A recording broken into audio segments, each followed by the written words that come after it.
Well, hello, and welcome to the CSF Monthly Podcast for May 2020.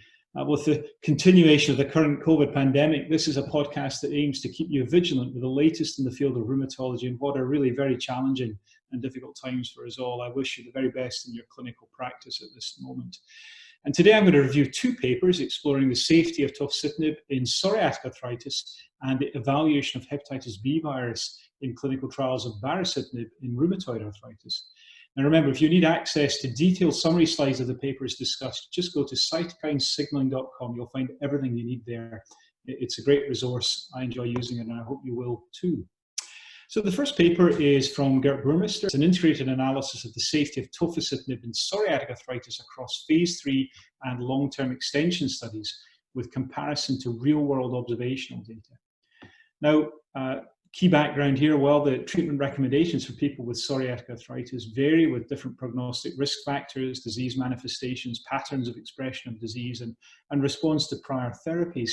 And there are, of course, as with all of the inflammatory arthropathies, some safety concerns with the therapies that we use, and these can include gastrointestinal adverse events, hepatotoxicity, infectious risk, opportunistic infections, including TB, serious infections, malignancy, and rarely bone marrow toxicity. Now, this is a post-hoc analysis of two phase 3 studies and one long-term extension study that have examined the safety profile of tofacitinib and compares the incidence rate of adverse events of special interest with observational data for other PsA treatments in a real-world setting. Data from the PsA clinical trial program was pooled from two global studies, OPAL Broaden and OPAL Beyond, and one long-term extension study, OPAL Balance. 3 cohorts were defined to analyze this data set: a placebo-controlled cohort, tofacitinib dose comparison cohort, and an all tofacitinib recipient comparison cohort. An observational comparison cohort used real-world data from adult patients receiving psoriatic arthritis-approved therapies in the US Truven Market Scan database. So what are the key results? Well, the incidence rates seen for serious AEs and discontinuations in patients receiving tofacitinib was similar to the rates seen in the RA clinical trial program, and that's reassuring a priori. Incidence rates for serious adverse events over 12 months were 7.9 per 100 patient years for 5 milligrams BID, 8.1 per 100 patient years for 10 milligrams BID, and are similar to reported incidence rates of 9.4 per 100 patient years for tofacitinib across phases 1 through 3 in long-term extension studies in rheumatoid arthritis. Now, the incidence rates for discontinuations due to AEs were 7.2 per 100 patient years for 5 milligrams BID, and 7.3 per 100 patient years for 10 milligrams BID, so pretty much overlapping, and similar to the incidence rate of 7.5 per 100 patient years for all tofacitinib doses in patients with rheumatoid arthritis. Now, incidence rates of 1.3 and 2 per 100 patient years for patients receiving tofacitinib 5 milligrams and 10 milligrams BID respectively are consistent with the incidence rate of 2.7 per 100 patient years in patients with RA and 1.9 in patients with psoriasis. The incidence rate of opportunistic infections, MACE, malignancies, and NMSC, non-malignant melanoma skin cancers in the tofacitinib treated patients was within the range of that seen in the observational comparison cohort. Tofacitinib was associated with higher risk of herpes zoster than most other PsA therapies, as is the case when it is used in people with rheumatoid arthritis. So what do we conclude? Well, in general, people with psoriatic arthritis taking tofacitinib exhibit a safety profile that's consistent with patients receiving other therapies in a real-world setting. And although tofacitinib was associated with a higher risk of herpes zoster than most other PsA therapies, this is not an unexpected finding and is something I think we're already looking out for in the JAK inhibitor field. The second paper I'd like to highlight this month investigates hepatitis B virus reactivation in clinical trials of baricitinib in rheumatoid arthritis. And the lead author here is Dr. Masayoshi Harigai from the Institute of Rheumatology, Tokyo Women's Medical University in Japan. Now, reactivation of hepatitis B virus replication is a recognized complication in patients receiving biologic agents in people with rheumatoid arthritis.